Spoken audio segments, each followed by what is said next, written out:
In today's video, I am going to teach you how to tag another Facebook page in a post. To begin, make sure you are already logged in at facebook.com. From the left navigation menu, open your Facebook business page.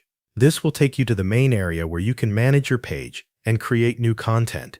Next, look at the left side of the screen and click Meta Business Suite. This opens the business management tools for your page. Inside Meta Business Suite, find and click Content. The Content section is where you can create, review, and manage your posts. Once you are in the Content area, click Create Post.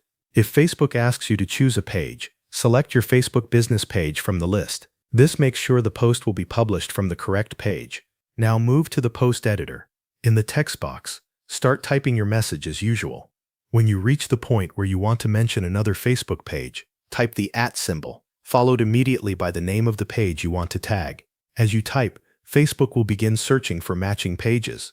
Pause for a moment and wait for the list of suggested pages to appear. When you see the correct page in the suggestions, click on it. This inserts the page tag into your post. It is important to choose the page from the suggestion list because simply typing the page name without selecting it will not create an actual tag. After the tag is added, finish writing the rest of your post. If needed, you can also add photos, videos, or links to complete your content. Once everything is in place, take a moment to review the post preview. Check that the tagged Facebook page appears correctly and that the rest of your post looks the way you want.